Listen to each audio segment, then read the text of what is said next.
ជំរាបសួរបងប្អូនទាំងអស់គ្នាវីដេអូមួយនេះនាងខ្ញុំមកបកស្រាយដោយសារតែឃើញបងប្អូនខ្លះគាត់ comment សួរគាត់ថាអាយដាមរដ្ឋមន្ត្រីការបរទេសរបស់កម្ពុជាលោកថ្លែងនៅក្នុងកិច្ចប្រជុំគណៈកម្មាធិការសិទ្ធិមនុស្សអន្តរជាតិនៅក្នុងមហាសន្និបាតរបស់អង្គការសហប្រជាជាតិនឹងមានន័យថាម៉េចដោយសារតែអាយដាមថ្លែងជាភាសាបារាំងប៉ុន្តែជឿជាក់ថាក្រុមការងារជំនាញគេនឹងមានជូននៅសេចក្តីលម្អិតជាភាសាខ្មែរជូនបងប្អូនឲ្យបានជ្រាបប៉ុន្តែ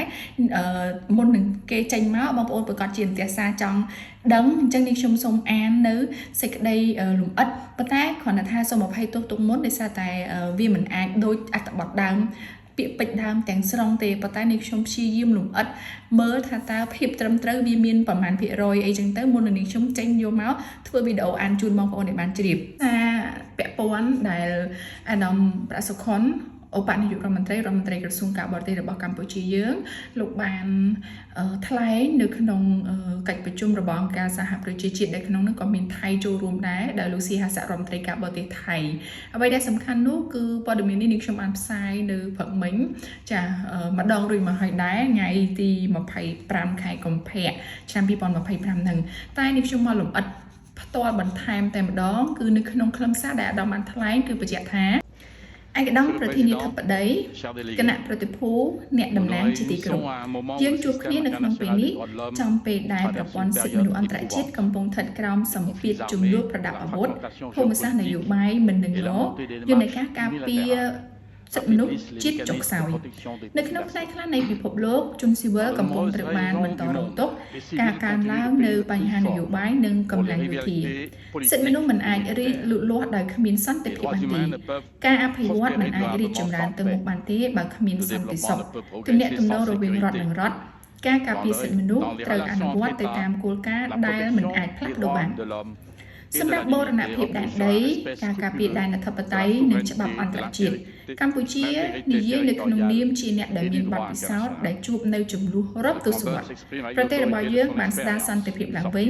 តាមរយៈការផ្សះផ្សាជាតិនិងតាមរយៈគោលនយោបាយឈ្នះឈ្នះដែលដាក់ចេញដោយសម្ដេចតេជោហ៊ុនសែនជិត3ទសវត្សរ៍មកហើយនោះធ្វើឲ្យកម្ពុជាឈានទៅមុខជាលំដាប់ជាមួយគ្នានោះនៅក្នុងការការពារសិទ្ធិមនុស្សកសាងសហគមន៍ស្ដារសេដ្ឋកិច្ចឡើងវិញធ្វើការបង្រួបបង្រួមរាជរដ្ឋាភិបាលមូលដ្ឋាននេះគឺជាផលចំណេញដែលមានភាពបត់បែនបានកាត់បន្ថយភាពក្រីក្របញ្ចូលការអប់រំជាសកលចូលទៅក្នុងប្រព័ន្ធអប់រំចាប់ពីកម្រិតដំបូងពង្រឹងវិស័យសុខាភិបាលប្រព័ន្ធគាំពារសង្គមបង្កើនឲ្យមានការចូលរួមពីស្ត្រីទៅក្នុងការទទួលខុសត្រូវថ្នាក់ជាតិនិងអន្តរជាតិ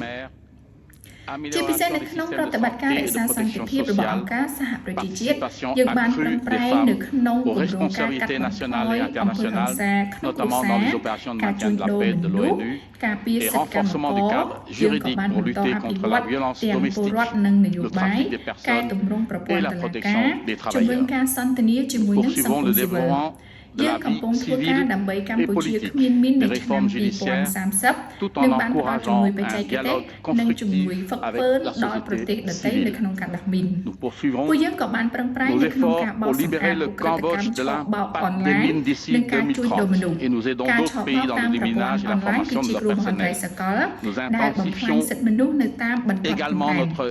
ចាប់តាំងពីបង្កើតក្រុមការងារជាតិដែលដឹកនាំដោយនាយករដ្ឋមន្ត្រីរបស់យើងអាញាធិបតេយ្យបានកាត់ផ្ដាច់បណ្ដាញជាច្រើនរំដោះបានជនរងគ្រោះរាប់ពាន់នាក់ចាប់ខ្លួនបានជនល្មើសជាច្រើននាក់បង្កើតច្បាប់ដើម្បីប្រយុទ្ធប្រឆាំងនឹងប្រព័ន្ធឆបោកតាមអនឡាញនៅក្រោមកិច្ចខិតខំប្រឹងប្រែងរបស់យើងដើម្បីលុបបំបាត់បទឧក្រិដ្ឋទាំងនេះកម្ពុជាបានខិតខំប្រឹងប្រែងសហការជាមួយនឹងភាគីពាក់ព័ន្ធទាំងកម្រិតអន្តរជាតិទ្វេភាគីនិងពហុភាគីគណៈប្រតិភូជាទីគោរពនៅក្នុងពេលដែលយើងកំពុងបង្រួបបង្រួមផ្ទៃក្នុងជាតិរបស់យើងចាប់ពីពាក់កណ្ដាលឆ្នាំ2025មកយោធាថៃបានធ្វើសកម្មភាពពង្រីកប្រតិបត្តិការយោធាតាមព្រំដែនចូលទៅកាន់កាប់តំបន់មួយចំនួនបង្កផលវិបាកធ្ងន់ធ្ងរសម្រាប់ជនស៊ីវិលប្រជាជាតិរបស់យើង qui ne servent que pour ផលវិ masquer បាក des នេះ actes បានកើត d'agression ឡើង et ដោយ d'occupation. ដែលនឹងបង្ហាញ Chers នៅក្នុង délégués, ក្រុមប្រឹក្សានេះ alors que nous បទឈប់ considérons, បានជាលើកទី consolidons 2ដែលបានព្រ nos មព្រៀង progrès កាលពី internes. ឆ្នាំមុននេះ Depuis la កំពុងតែត្រូវបាន mi-2025, អនុវត្ត les ក៏ប៉ុ opérations ន្តែ militaires មានភាពទន់ thaïlandaises ខ្សោ se sont យ étendues à ក្រោ plusieurs យមក zones ទៀតមាន frontalières, ការបង្កើតទីតាំ entraînant ង de នៅ graves ពីក្រោយ conséquences ការអនុ pour វត្ត notre បទឈប់បាញ់ population ជា civile. លទ្ធផល Des គឺមានការ conséquences qui បោះទី relèvent តាំងចូល directement កាន់តែជ្ de រៅ la មកក្នុង responsabilité de ដែន ce អធិប Conseil. តេយ្យភាពរបស់កម្ Le ពុជា second cessez ភូ le មិមួយ feu ចំនួ atteint ន à នៅ la តាម fin de បណ្ដោះ l'année ព្រំ dernière ដែនត្រូវ tient បានយោ toujours, ធាថៃកាន់ mais កាប់ reste fragile. ជនស៊ីវិលត្រូវបានបង្ខំ Depuis, ឲ្យចាក់ des ចេញពី positions ផ្ទះ militaires សម្បែង ont រ été របស់ពួកគេ établies au-delà des ផ្ទះ lignes ជាច្រើន revendiquées, ត្រូវបានបំផ្លិចបំផ្លាញ entraînant យ des កទៅ empiètements បង្ sur des កើត territoires ទី bien តាំង à ធ្វើជាហេ l'intérieur du ដ្ឋារចនា Cambodge. សម្ព័ន្ធយោធាថៃ Dans plusieurs ហើយ villages ទីតាំងខ្លះ frontaliers ត្រូវ occupés, បាន des បិទ civils ឃុំ ont été ព័ទ្ធដោយ expulsés ប de ណ្ណា force លួ de ច leur និង domicile. ដាក់ទូកុងតឺ Des ន័រ maisons détruites, រារាំងជនស៊ីវិល des មិនឲ្យ infrastructures ចូលទៅកាន់ militaires ផ្ទះសម្បែង érigées របស់ពួក et គេឡើ l'accès យ interdit ទង្ par វើ des នេះជា fils ការរំ barbelés et លោ des ភកិច្ចព្រម conteneurs, ព្រៀងបទឈប់បាញ់ដែលបាន entravant បង្កើតឡើង le ដោយ retour ប្រទេសទាំង sûr ពីរ et digne បាន des ធ្វើឲ្យមាន civils, អរិភាពកើន contrairement ឡើង aux កាន់តែខ្ arrangements លាំង convenus ដែល entre មា les ន deux មនុស្សជិត pays. 65 Au ម៉ឺន plus នាក់ fort des បានភៀស hostilités, ខ្លួនចេ près ញ de ពីផ្ទះសម្បែង 650 មនុស្សជាង 000 personnes 80,000 នាក់ furent ឥឡូវនេះ déplacées. នៅតែមិនអាចវិលត្រឡប់ Actuellement, ចូល plus de ទៅ 80 លំនៅ 000 ឋាន personnes របស់ restent ខ្លួនវិញបាន incapables នៅ de ឡើយទេ retourner chez elles.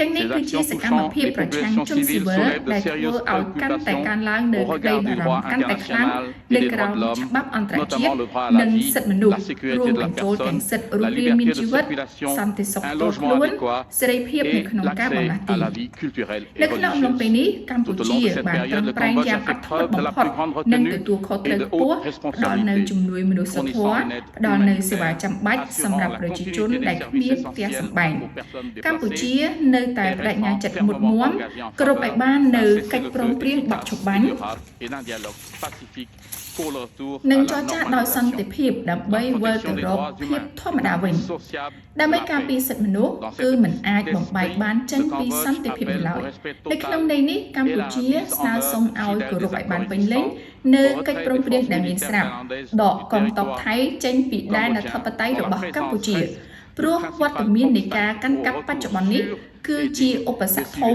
សម្រាប់សុវត្ថិភាពសេចក្តីថ្លៃថ្នូរនៅក្នុងការវិលត្រឡប់របស់ជនស៊ីវិលនិងធ្វើឲ្យប៉ះពាល់ទៅដល់ការបង្កើតសន្តិភាពនៅក្នុងចំនួននេះ Ce n'est qu'à travers នៅ une ក្នុង telle កិច្ច adhésion សម្របសម្រួលនៃការមិនប្រើកម្លាំងយោធាគឺមានតែការប្រកាន់ខ្ជាប់នឹងច្បាប់អន្តរជាតិនិងច្បាប់សិទ្ធិមនុស្សអន្តរជាតិតែប៉ុណ្ណោះដែលអាចធ្វើឲ្យប្រជាជាតិយើងទាំងពីរអាចរស់នៅជាមួយគ្នាដោយសន្តិភាពស្ថិរភាពនិងការគោរពគ្នាទៅវិញទៅមក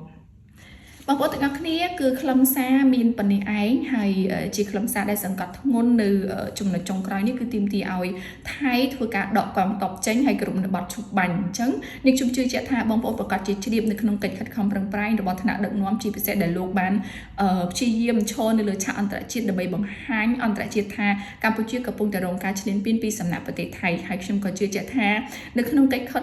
ខិតខំប្រឹងប្រែងនៅក្នុងពេលនេះអន្តរជាតិជាច្រើនក៏បានមើលឃើញហើយដែរថាកម្ពុជាពិតជាជនរងគ្រោះពិតប្រាកដមែនអញ្ចឹងនៅក្នុងអត្ថបទដែលនេះខ្ញុំបានបកប្រែជូនបងប្អូនបានជ្រាបនេះគឺបើសិនបើមានចំណុចណាខ្វះខាតឬឆ្គមក៏សូមខន្តីអភ័យទោសផងអរគុណច្រើនចំពោះការគាំទ្រពីសំណាក់បងប្អូនទាំងអស់គ្នា